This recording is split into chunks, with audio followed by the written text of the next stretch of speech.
Assalamualaikum warahmatullahi wabarakatuh. Kembali lagi di podcast Vokasi dalam Podcast dalam konten Cipta Sarana Cendekia. Bersama saya sebagai pembawa acara hari ini, Vianda Rahmatika. Saya nggak sendirian, saya ditemenin oleh narasumber saya yang sangat luar biasa ini, salah satu siswi dari SMK Negeri 1 Malang, kompetensi keahlian akuntansi dan keuangan lembaga. Langsung aja kita kenalan. Halo, perkenalkan nama saya Karina Aulia Maharani dari SMK Negeri 1 Malang. Oke, panggilannya Karina ya? Iya. Oh iya, saya panggil Karina gitu aja ya? Iya, boleh. Oke, nah teman-teman semuanya, Karina ini merupakan salah satu peserta dari PKL reguler dan PKL terpadu ya di Cipta Sarana Cendekia. Untuk periode PKL-nya, bulan apa sampai bulan apa, Dik? September sampai Maret. Oke, lumayan ya. 6 bulan. Iya, nah kalau untuk terpadunya sekarang sudah selesai atau belum? Belum, masih. Belum ya, jadi ikut yang periode Januari sampai Februari ini ya? Iya. Oke, langsung saja, tapi sebelum kita membahas hal-hal yang berkaitan dengan tema kita hari ini nih, Miss Vianda pengen ini dong kepo sih sebenarnya ya. Apa alasan Karina itu memilih untuk masuk di jurusan akuntansi dan keuangan lembaga? Saya nggak nanya kenapa Karina memilih untuk bersekolah di SMK Negeri 1 Malang, yang intinya adalah SMK Negeri 1 Malang itu juga salah satu sekolah yang ini ya, yang favorit ya. Nah, sekarang saya keponya adalah kompetensi kaliannya. Kenapa kok milih itu? Karena dulu mikirnya kalau di akuntansi itu prospek kerjanya luas, banyak, pasti. Jadi saya pilih akuntansi. Oke, terus setelah masuk di akuntansi, pastikan banyak sekali yang sudah kamu lakukan, kamu sudah tahu kenyataannya itu seperti apa, kayak gitu. Apakah alasan pertama kamu itu bisa kamu benarkan? Masih bisa sampai sekarang. Oke, berarti memang luar biasa sekali ya kompetensi kalian akuntansi dan keuangan lembaga ini. Oke, Karina, pasti di SMK kamu atau di sekolah kamu itu kan punya banyak sekali pilihan tempat magang atau tempat PKL. Nah, ini nih, apa alasan kamu memilih untuk PKL di Cipta? Karena yang pertama itu dapat rekomendasi dari kak kelas. Yang kedua, selama kan saya masuknya itu waktu pandemi. Iya, generasi pandemi nih bos. Iya. Terus selama 2 tahun itu materinya kurang. Oke. Saya tahu di sini dapat ilmu baru, dapat materi baru, jadi saya mau PKL di sini buat nambah materi, nambah ilmu lagi. Oke, ini ya melengkapi yang sebelumnya itu sempat kosong. Iya. Oke. Nah, setelah PKL di sini, kira-kira apa yang kamu cari ketika awal kamu alasannya kan pengen menambah materi atau menambah wawasan baru yang sebelumnya memang belum dapat di sekolah. Sampai hari ini kira-kira kamu sudah merasa mendapatkan apa yang kamu cari nggak? Sudah, banyak banget. Oke, alhamdulillah ya. Nah, ini contohnya ada Karina nih ya, teman-teman ya, salah satu siswi dari kompetensi keahlian akuntansi dan keuangan lembaga yang direkomendasikan juga oleh kakak kelasnya. Dan menurut kamu merekomendasikan tempat sebagai tempat PKL yang cocok untuk teman-teman akuntansi nggak, Kar? Iya, karena biasanya di tempat lain nggak berpengalaman di sini. Oke, mungkin karena ini ya, di sini tuh tempat PKL-nya berbeda dengan tempat-tempat yang lain ya. Iya. Nah, untuk itu saya mau tanya nih, berarti kan kamu sudah lumayan lama untuk jadi siswa magang atau siswa PKL. Oke, kondisi di sekolah kamu itu untuk pembelajarannya seperti apa? Apakah bisa kamu terapkan di tempat PKL ini, atau menurut kamu pembelajaran di SMK kamu itu perlu ada pengembangan lagi gitu? Kalau menurut saya, karena di angkatan saya itu masih menggunakan kurikulum 13, sedangkan di adik kelas saya, kelas 10 dan kelas 11 itu sudah menggunakan kurikulum Merdeka, yang sudah menggunakan P5 juga. Jadi, kalau di angkatan saya itu masih perlu pengembangan karena mata pelajarannya yang masih kurang. Oke, kurangnya itu adalah kurang menunjang kurang menunjang teman seangkatan kamu untuk belajar di sekolahnya ya. Iya. Oke, nah dalam hal itu kan pasti ada upaya-upaya lain yang dilakukan sekolah karena untuk mengisi kekurangan itu. Salah satunya adalah dengan merekomendasikan kamu dan teman-teman kamu yang ikut PKL terpadu di Cipta Sarana Cendekia itu tadi, benar ya? Benar. Oke, nah selanjutnya adalah kamu sudah melakukan pengembangan kompetensi yang kamu ambil gak sih selama ini, Kar? Kamu kan ngambil akuntansi dan keuangan lembaga.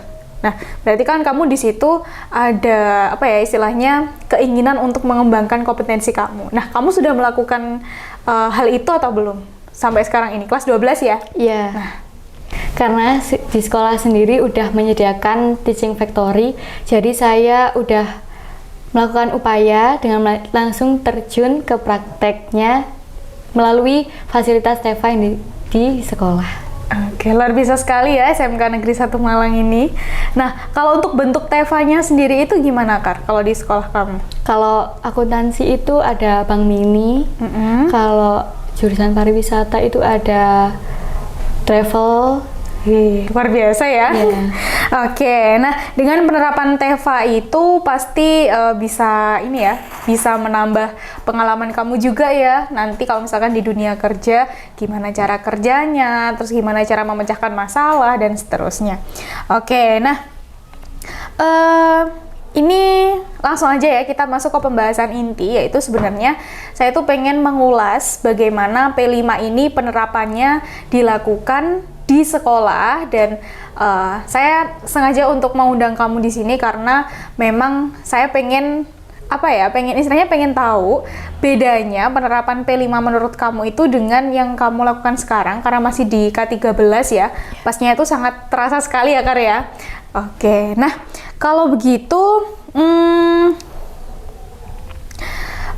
gini, kamu kan sudah masuk di istilahnya di dunia kerja, tapi kan masih magang ya, masih belajar. Kira-kira dari bulan apa tadi ya? Bulan September ya? Bulan September sampai bulan Januari ini, kamu sudah bisa merangkum atau tidak? Sudah bisa merangkum sih, harusnya ya. Kebutuhan dunia kerja saat ini itu seperti apa sih, Kar, sebenarnya? Dari sudut pandang kamu deh. Karena dari project P5 itu kan menghasilkan membentuk siswa yang memiliki karakter di dunia kerja, kepekerjaan tadi, disiplin. Nah, jadi saya bisa menerapkannya di tempat PKL dari Project P5 tadi. Oke, berarti intinya adalah kebutuhannya untuk di dunia kerja ini lebih ke ini ya, kedisiplinan kita, terus kemudian budaya kerja yang baik, kayak gitu ya. Oke, nah kemudian pastinya kan sekarang ini kamu punya harapan yang sangat besar ya tentunya untuk teman-teman di industri di luar sana, termasuk kita yang dari industri ini. Nah, harapan kamu sebagai anak SMK dalam dunia industri itu seperti apa sih? Apakah dunia industri itu harus membuka lowongan yang sebesar-besarnya kayak gitu? Atau kamu berharap dunia kerja itu requirement-nya atau kualifikasi kalau lagi buka lowongan tuh dikurangi deh atau gimana gitu? Kamu berharapnya gimana di dunia kerja ini? Harapan saya dunia kerja terhadap anak SMK itu bisa lebih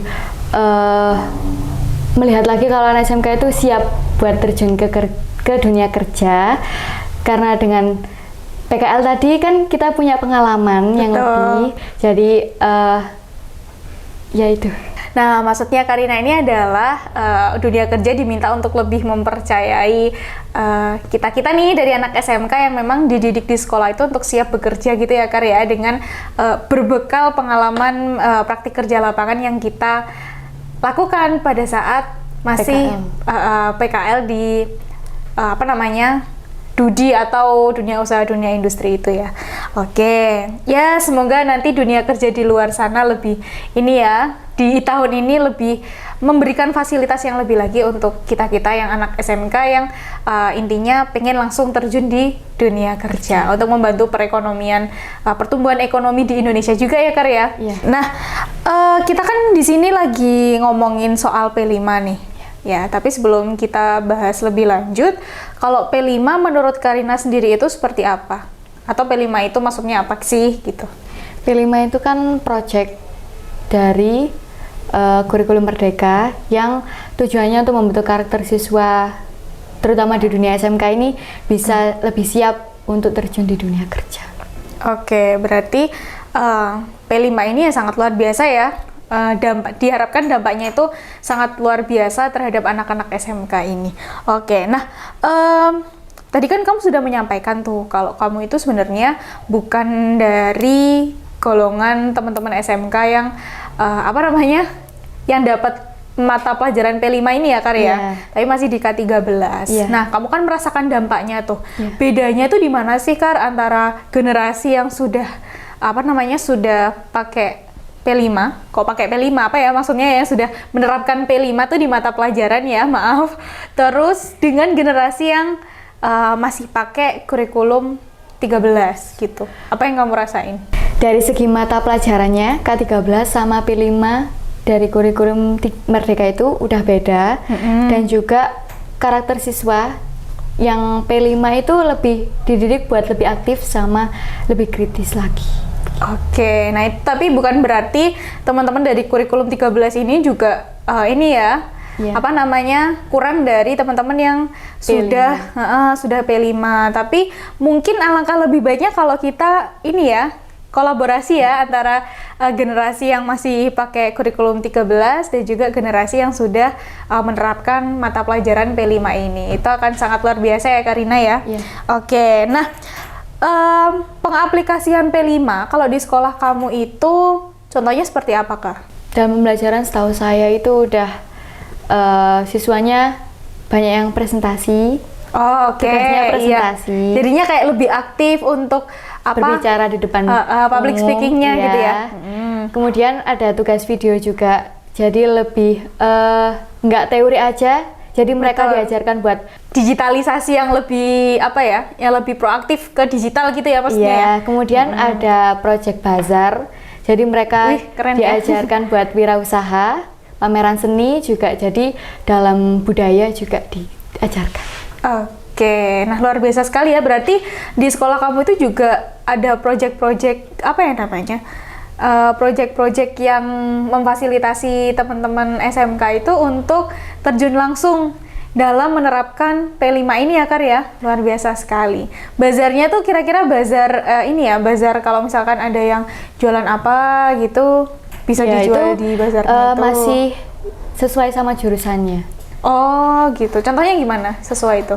Ada yang dari pariwisata, itu tetap buka travel ke Bromo gitu. Terus ada yang dari jurusan ATPH, itu agribisnis teknologi pengolahan hasil pangan, itu jualan kue. Jadi itu dari hasil pembelajarannya gitu ya, sesuai kompetensinya. Wih, keren. Kalau akuntansi? Kemarin gimana? Akuntansi kayaknya masih bebas, jualannya apa aja, yang penting tetap prosesnya untuk menyusun laporan keuangan. Betul. Oke, wah ini keren sekali ya untuk sekolah-sekolah teman-teman nih yang belum menerapkan, ayo jangan mau ketinggalan ya, intinya seperti itu. Oke, menarik ya. Kapan-kapan saya kalau ada acara boleh di. Oke, lanjut nih. Menurut kamu apa sih yang mengharuskan anak SMK ini untuk punya profil sebagai pelajar Pancasila? Apa yang mengharuskan mereka untuk punya itu, Kar? Karena memang tujuan P5 ini kan untuk membentuk siswa yang berkarakter Pancasila gitu ya. Benar. Terus jadi kenapa harus? Karena ini dibuat bekal nanti untuk terjun di dunia kerja. Betul sekali sih. Saya setuju sih teman-teman ya sama yang disampaikan oleh Karina. Karena memang posisi kita di dunia kerja itu, kalau misalkan kita nggak punya karakter Pancasila itu, kita agak susah ya untuk diterima satu sama lain. Kalau misalkan attitude kita jelek, kemudian kita nggak disiplin ya, industri mana yang mau sama kita gitu ya. Oke, jadi ini buat teman-teman ya yang sudah dapat mata pelajaran P5 itu luar biasa sekali, kalian harus benar-benar mempelajari dan mengamalkan itu ya Kar ya. Oke, sekarang lanjut nih. Kira-kira untuk pengaplikasian P5 ini apakah hanya cukup di sekolah aja? Di dunia masyarakat, di tempat PKL juga perlu ya. iya.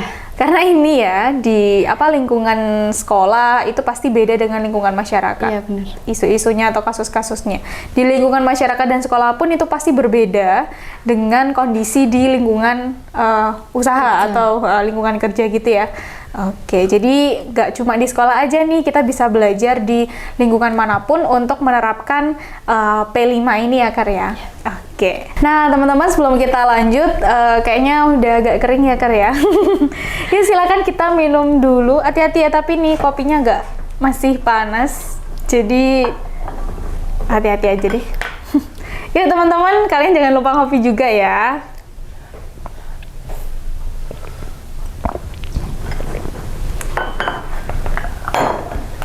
Oke, gimana? Sudah agak seger ya? Sudah. Oke teman-teman, kita lanjutkan. Ini, kalau ngomongin soal P5, berarti kan teman-teman yang sudah menjalani atau melaksanakan mata pelajaran P5 ini dengan yang di kurikulum 13, pasti kan sama-sama punya kesempatan untuk berkontribusi di dalamnya. Nah, untuk Karina sendiri nih, kira-kira kalau ngomongin soal P5, ya yang berkaitan dengan P5, kamu sudah berkontribusi apa untuk menerapkan profil pelajar Pancasila itu? Kontribusi saya sebagai profil pelajar Pancasila kan karena sudah disediakan oleh sekolah fasilitasnya, jadi saya menggunakan fasilitas itu dengan baik sesuai dengan P5. Oke, nah banyak sekali ya tentunya ya kontribusi yang kamu berikan juga, mengingat fasilitas yang disediakan di sekolah itu juga sangat banyak ya Kar ya, Iya, untuk menunjang kamu dan juga teman-teman kamu itu menerapkan P5 ini di lingkungan sekolah. Oke, nah kalau ngomong-ngomong soal pengembangan diri nih Kar, jadi kalau lulusan SMK itu kan memang dibutuhkan di dunia kerja, tetapi harus memenuhi SDG atau Sustainable Development Goals. Nah, kalau upaya kamu sendiri untuk memenuhi SDG itu yang saat ini kamu sudah lakukan, kira-kira apa aja Kar? Yang pertama sih udah ngelakuin untuk belajar yang baik, belajar dengan baik. Kemudian saya mengikuti program PKL dari sekolah, yaitu PKL di Cipta Sarana Cendekia. Jadi saya mendapatkan pengalaman yang banyak yang belum tentu bisa saya dapatkan di sekolah. Nah, jadi selain belajar dengan baik di sekolah, dengan mengikuti PKL, itu juga merupakan salah satu upaya kita untuk memenuhi SDG itu ya Kar ya.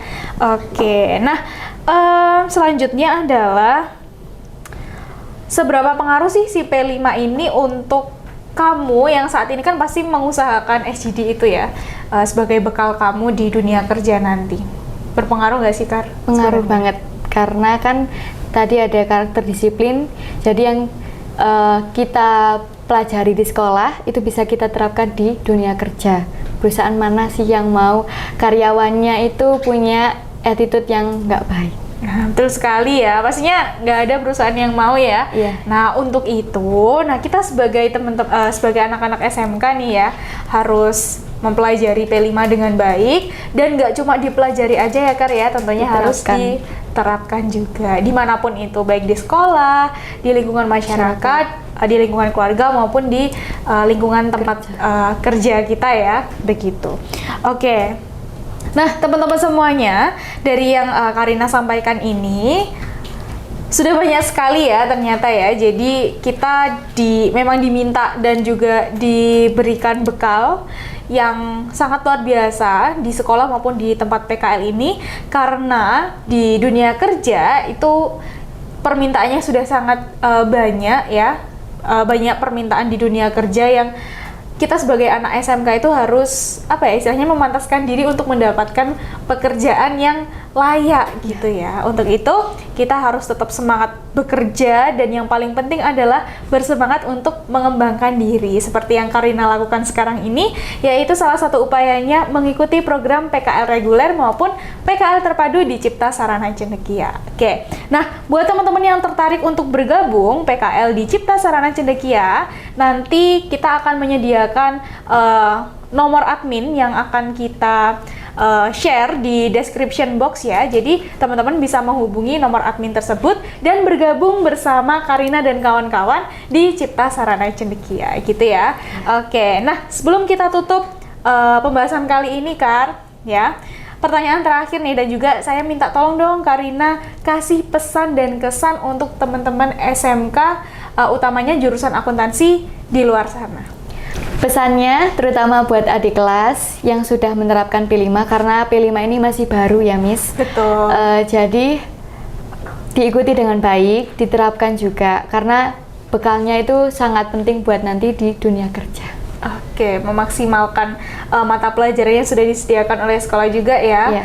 Oke, nah teman-teman semuanya tadi kan sudah disampaikan tuh pesan dari Karina. Nah, sekarang bisa diceritain dong Kar, gimana PKL-nya di Cipta sampai kamu bisa menerapkan P5 ini di dalam tempat kamu PKL sekarang ini. Dan menurut kamu bisa nggak sih mengatakan kalau tempat ini itu adalah tempat yang paling kamu rekomendasikan untuk teman-teman di luar sana yang masih bingung kalau mau cari tempat PKL, apalagi yang di kompetensi kalian akuntansi dan keuangan lembaga gitu. PKL di Cipta Sarana Cendekia itu luar biasa banget karena materinya yang up to date. Jadi saya juga dapat teman di luar Malang juga, dari Bondowoso, dari Pasirian, Lumajang.